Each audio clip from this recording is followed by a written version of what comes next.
Okay, this is a sample of a cognitive walkthrough. What I have is a paper prototype for a single screen application. It's an iPhone app, so there's a nifty prototype here on this nifty iPhone screen printout I have. There's a link to this kind of stuff on our Canvas site. All this records a video. Like we can see here, the task is for a user to record and then upload a video. So basically, they press record, boop, they record, press stop, boop, and then they're going to upload. So we have an action sequence of 3 steps. For the cognitive walkthrough, we need to write down the action sequence first, and then for every one of those actions, we're going to ask 4 questions. So the 4 questions we ask, these are kind of written in plain English instead of the slightly more confusing version that our reading had. And so what they have to do for the action we're looking at right then is the user on the right track? So do they have the right conceptual model, so they're trying to do the right thing at the right time? So that's basically what the first one's getting at.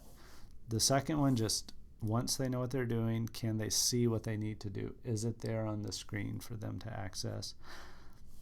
Then the third question has to do with labeling. So will the user recognize, even though it's on the screen, will they recognize it's the right one? So does it have good labeling, or does it have strong signifiers?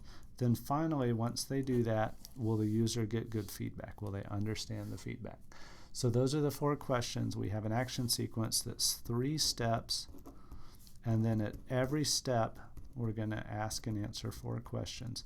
So that means for this cognitive walkthrough, we're going to write down 12 answers.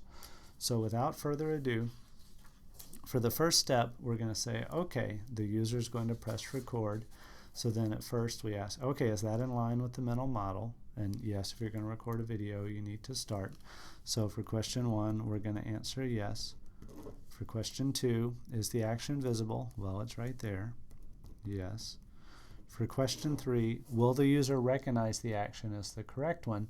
Well, this becomes a little bit tough. This depends on the user. This is an icon pretty much just taken straight from a lot of iPhone apps. So the answer may be yes. But if we have particularly novice users, if we have young children, or if we have the elderly who are maybe new to smartphones, the answer might be no. This is going to depend on our target users. Right now, we'll say our target user is your typical technology savvy IUS student, so yes, we'll give that a yes. When they start recording, will the user understand the feedback? At this point, we actually don't quite know, because we don't know what kind of feedback is going to happen. And so what we would write here is something like maybe, no, the user needs clear feedback. And even better, we can recommend what kind of feedback. We can say the user needs a status message. That's not the only option. It could be that the stop button is grayed out so that the user can't use it until the record button has been pressed. So it could be that the stop button increases in visibility. But for purposes of just illustrating the cognitive walkthrough, when we answer no, we make a recommendation to improve it. So then for the second one, the user presses stop. So question 1, is that what the user wants to do? Yes, they're ready to stop recording. Is the action on the screen? Yes, it's a button right here.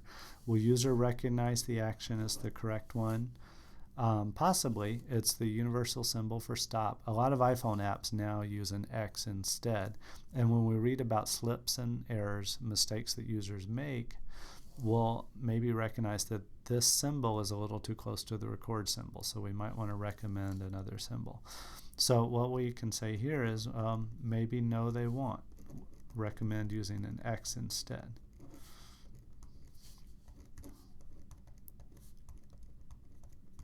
So what we're striving for here is consistency with other iPhone icons in this case.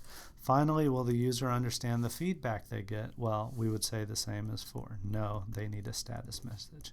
So the reason we don't know what kind of status message the user is going to get, even though it says on our prototype status message goes here, is that we don't have any annotations. We don't have any extra notes that tell us about that.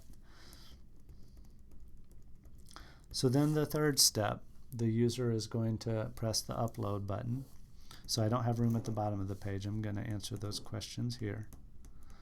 So the issue with this is we say, oh, well, where's the upload button? So the mental model part's fine. The user wants to upload. It's time to do that. That's okay. But the button's just not there. It's not visible. So we say no. place a button on the screen. Then once we've written that, we have to answer the other questions as if everything's okay. So is the labeling okay?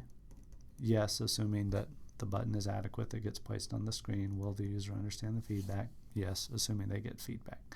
So the button we would want to place on the screen would be something like, maybe it goes right here, maybe it's our standard up arrow, or one of these things that indicates share, depending on the icon set we're using. So this is just a quick example of a cognitive walkthrough. We answer all the questions at every step. When we answer no, we make a recommendation. A lot of informaticists, a lot of HCI practitioners feel that cognitive walkthroughs have too much paperwork.